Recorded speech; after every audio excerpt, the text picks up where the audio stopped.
Olá pessoal, vamos iniciar nossa aula de circuitos eletrônicos. Essa aula vai ser uma aula de revisão de circuitos elétricos, que é pré-requisito para o nosso curso.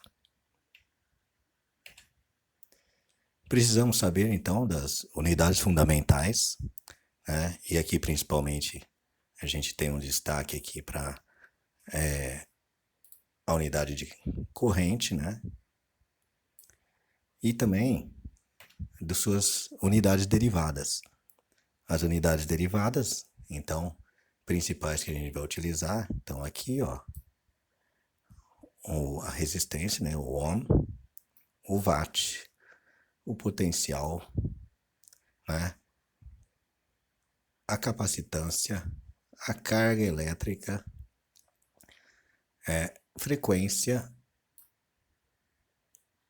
e fluxo magnético. Então essas são as principais unidades que a gente vai estar tratando durante esse curso de circuitos eletrônicos. Na revisão, de circuitos elétricos, a gente contempla então a lei de Ohm, as leis de Kirchhoff.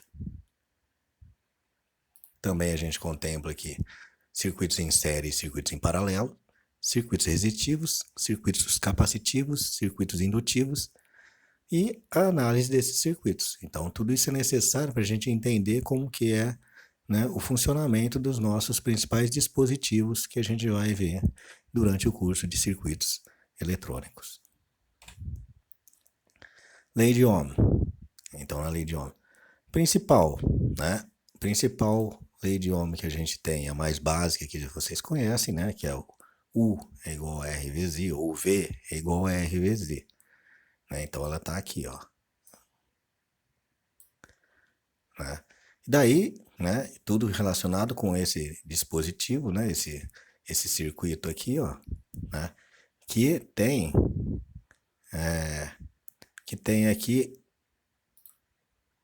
uma fonte de tensão, a corrente, e um resistor.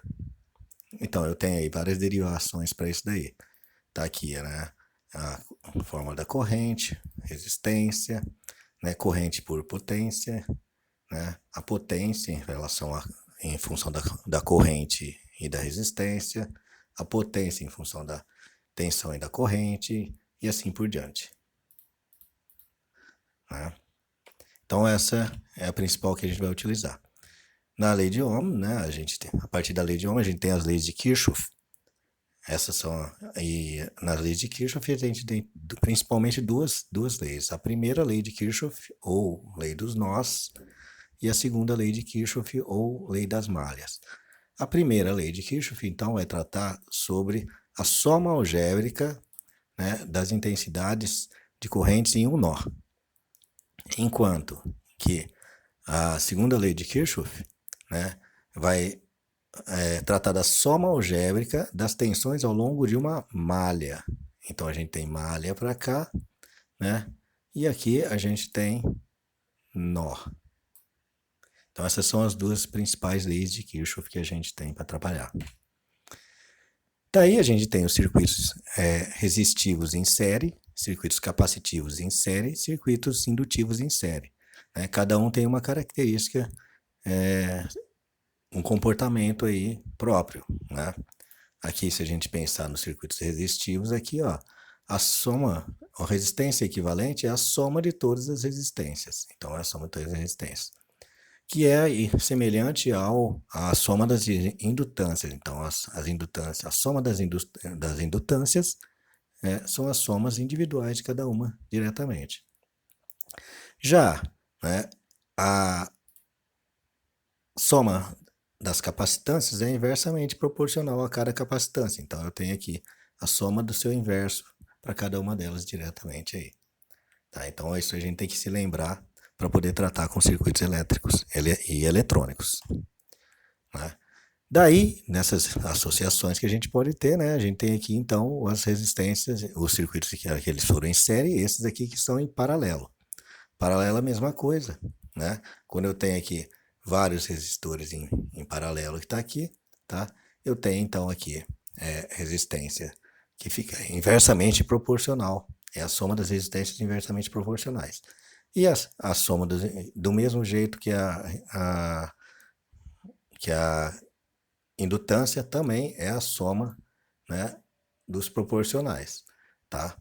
E agora, né, quando a gente fala em soma em paralelo de capacitância, a soma aí vai ser diretamente proporcional a cada valor. Então, eu tenho esses valores aqui, ó. Uma fórmula importante para a gente trabalhar rápido, como vocês viram em circuitos elétricos, é essa daqui onde a gente tem, né, que é a soma de dois resistores em paralelo, né, vai ser R1 vezes R2 sobre R1 mais R2. Então essa daqui é uma importante, uma constatação que a gente faz a partir do circuito que ajuda bastante a gente a resolver de forma rápida os circuitos aí, elétricos, né? E agora eletrônicos que a gente vai utilizar. Do princípio da parte de circuitos resistivos aí em paralelo, em série, aí a gente tem os princípios, né, de divisão. Aí eu tenho o princípio de divisão de corrente e o princípio de divisão de tensão. Então tem aqui o de corrente e o de tensão, né? Para a gente estabelecer o princípio de divisão, né, de corrente, eu sei que em todos os pontos daquele circuito que está em paralelo, né, as tensões são iguais. Então eu tenho, como a tensão tá, todos os elementos estão em paralelo, todas as tensões são iguais. A tensão em relação ao resistor R1 é a V1, a tensão em relação ao resistor R2 é a V2 e a total, né, em relação à fonte. Dali sai uma corrente, né? Essa corrente vai se dividir, né? Essa corrente total vai se dividir em uma corrente I1 e uma corrente I2. A partir daí, então, se eu posso reduzir o circuito para encontrar, né, a minha tensão e a corrente total, né? Ou, né, através do que? Da soma dos resistores em paralelo, né? Lembra daquela abreviação que a gente fez, onde a soma de dois resistores em paralelo é igual a R1 vezes R2 dividido por R1 mais R2, está aí, né? Então, se eu tenho que V1 é igual a V total, né, porque são todas iguais as tensões, né, R1 vezes R1 I1, que é a corrente que está passando por ela, vai ser igual, então, a R1 vezes R2 sobre R1 mais R2 vezes I total. E aí eu vou chegar, então, no princípio de divisão de correntes para a corrente I1, que está passando, então, no resistor R1. Ela vai ser igual a corrente R2, né, do resistor R2 que está do lado lá, dividido por R1 mais R2, vezes o I total.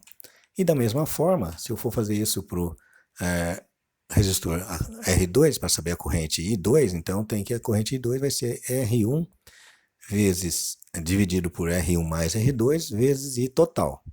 Tá? Dá para a gente perceber, então, né, que quando eu trato de uma corrente aqui, da corrente I1, que é essa corrente que está aqui, ó, passando por esse resistor aqui, né?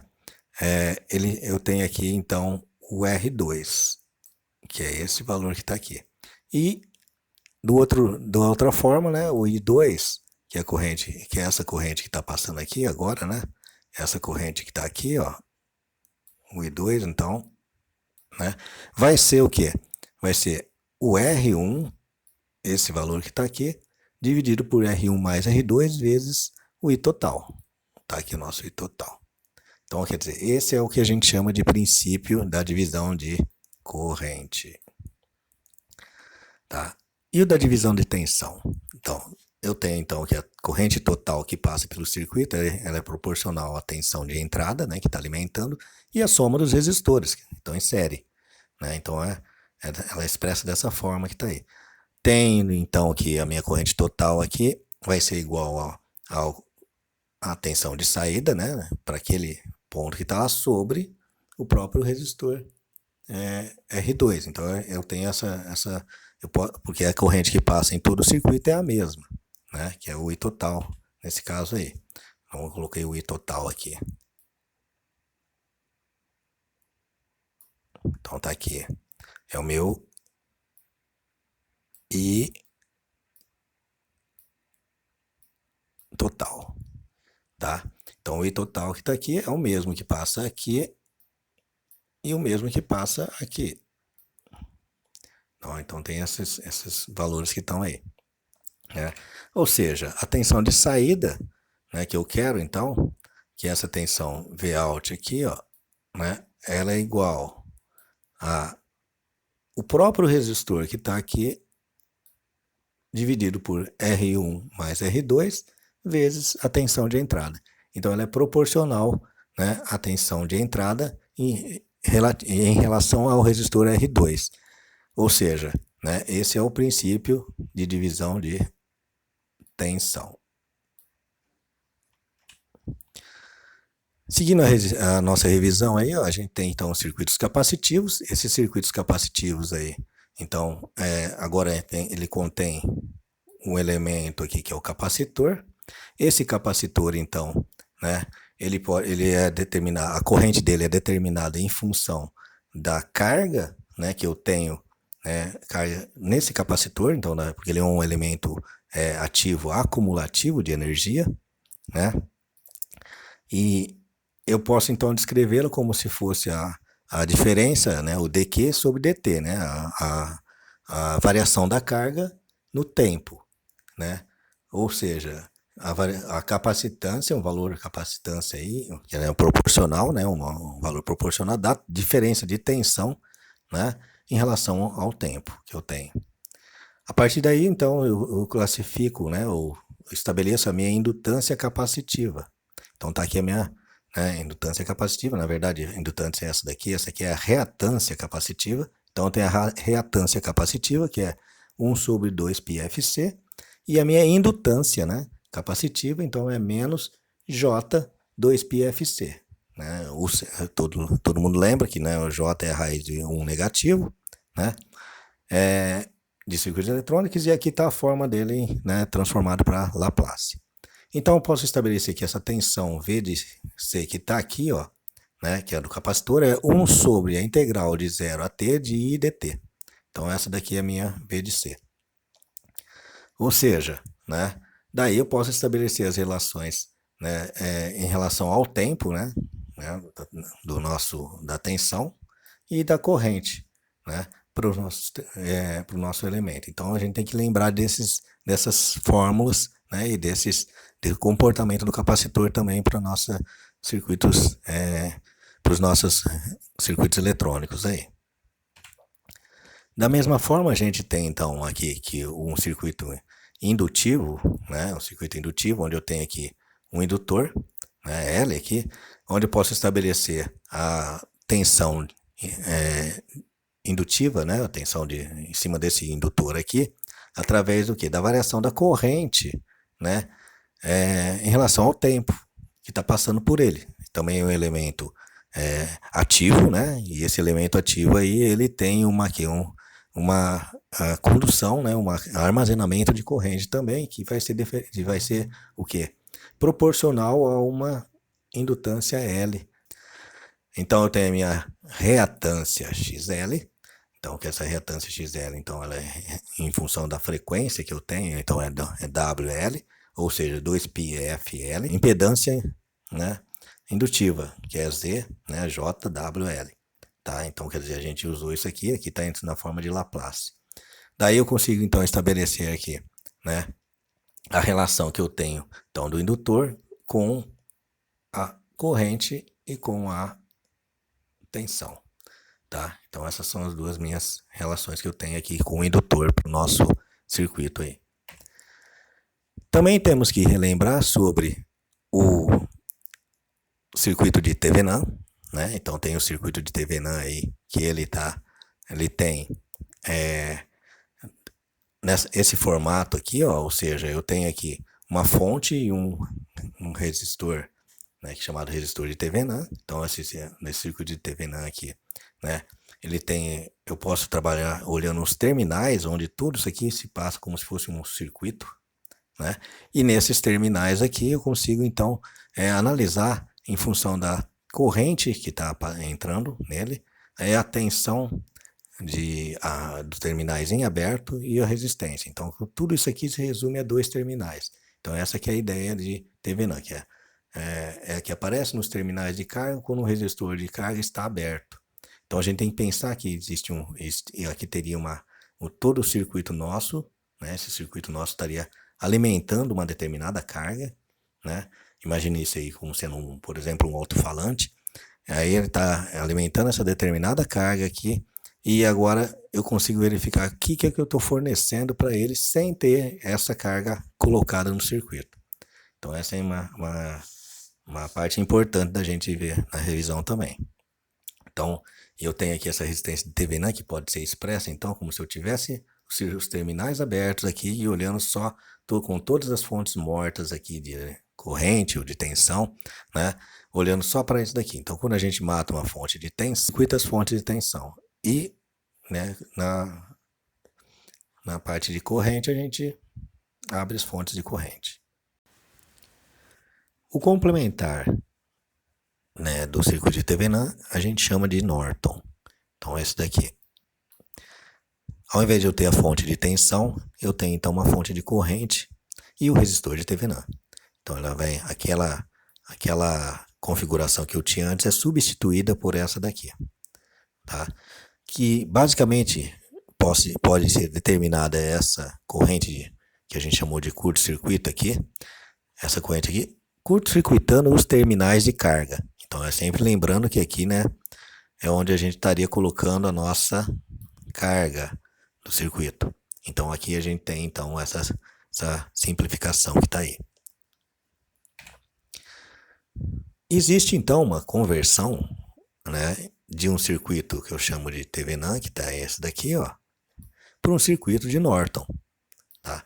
Eu sei o que é, que nessa conversão aí, a própria resistência de Thevenin aqui é a própria resistência de Norton. Então, tanto que no slide anterior eu usei a própria resistência de Thevenin.